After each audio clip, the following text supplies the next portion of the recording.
Hey dear fashion bosses, how are you doing today? Such a delight to be in your face again. Alright, so in today's tutorial, we're going to be learning how to make this beautiful detachable tray. Yes, it's detachable. Okay, as you can see, the overlaying picture on it. Okay, that's the inspiration. I thought to share this process with you.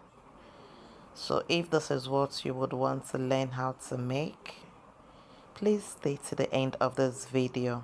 Alright, so it's a detachable train. As you can see, it has a belt or a rope that you can use to tie it. I'm going to show us how to go about this in the course of this tutorial.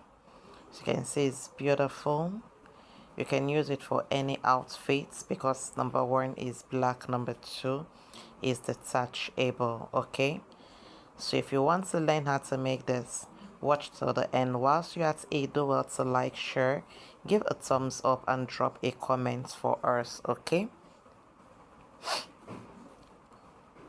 all right guys, so this is the process. I'm actually using a 10 yard of organza for this process. Okay, 10 yard. So the first thing you should do is to divide your waist by 2. So for instance, if your waist is 40, you divide it by 2 because it's staying on the back. Okay, the back into the side waist area, both side waist. Okay, you divide it by 2, so it gives you 20, for instance.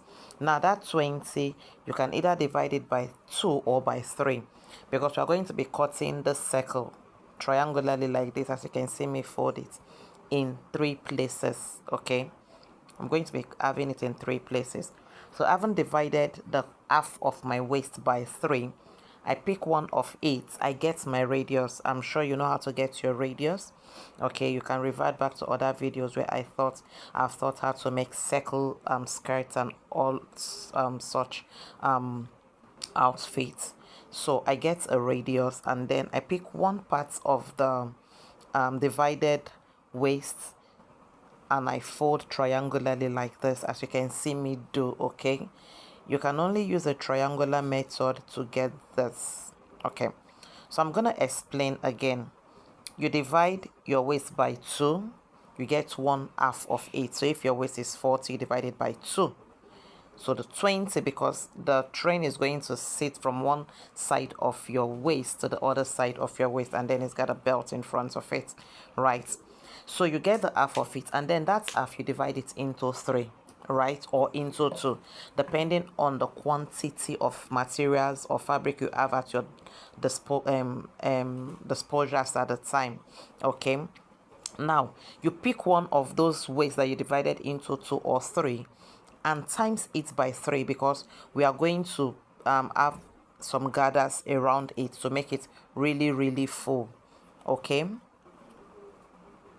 you times it by 2 or by 3. It still depends on the amount of fabric you have at at hand as at the time. Okay, so after timesing it by 2 or by 3, you use that to get your radius. This thing is just how to get circles, right? And we've thought extensively on that. And then you also go ahead to determine how long you would want it to be, right? So you get your radius, you get the length, and then you go ahead to cut, as you can see me do. This is very lengthy. It has to flow, right? Lengthier than your toes, right? It has to flow.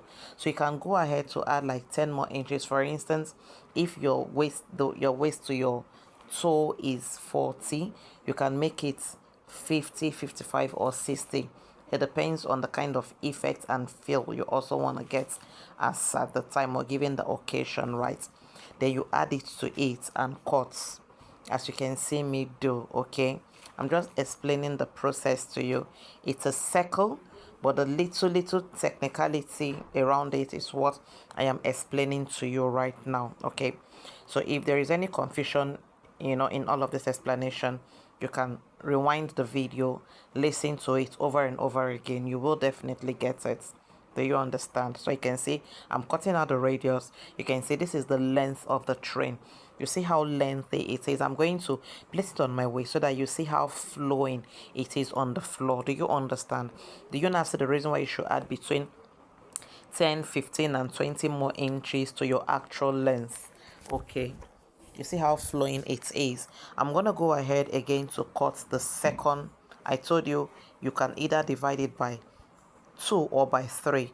I'm going to go ahead again to cut the remaining piece, and then we add it to this one. So after cutting, you will join them together basically, and then you have that fullness. Okay, once you're done having the fullness, you're going to run a stitch on the waist, okay, and then pull a gathers. You see how beautiful it's looking and how flowing. This really has to flow. How be it is also subject to what you want. Some people will just want it to stay around their ankle area, or just on the floor, around where their feet is. It depends on your personality. So I have it in two. I'm still going to cut the third one and add together, okay, to make it 3. Like I said, you can either do 2 or 3, but you make sure that you times it by 2 or by 3 again to give you that fullness. Okay, so at this point I am done joining everything together. I used an horsehair braid to turn the bottom, but that is not given. You can choose not to. You can just fold it or hem. Okay, so I added horsehair braid at the bottom to give me that wavery effect. Then you see the belt. I cut out a very lengthy fabric, and then I sandwiched the waist of the organza into just the way we usually fix band, guys. Basically, that is it. You just fix it as a band, but make sure that it is very long in front to enable you tie it. Okay, basically we are done with this tutorial. It is not difficult, maybe a little technical, it's a technicality about it. That is why we are explaining it to you. As you can see, it's really beautiful. You can use this with your dress, your pants, your either long dress or short dress, and so on. So if you found value in this short tutorial, do wait to give a like, a share, a thumbs up. You can also go ahead to ask your question if you have any confusion or difficulty, in the course of this tutorial. Okay, and let me know what you think about this. As you can see, I'm tying it on my waist. It is detachable. It's the belt and the circle basically, and then you join it together. It's not difficult at all. The belt, which is like a band, if you want to add a band to your skirt, okay, and then you sandwich it to the organza or any kind of fabric you want to be using for it. Okay, so guys, we'll see you again in our next video. Stay tuned, and bye bye for now. Okay, you see how flowing it is looking.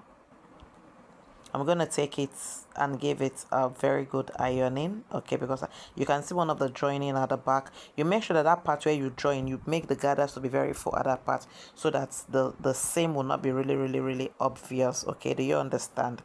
You see how flowing it is on the floor, and you see the horsehair braid, also known as crinoline, is giving it this kind of wavery effect. Okay, all right, so enough of the talk. All right, so bye guys, see you in the next video. Bye bye.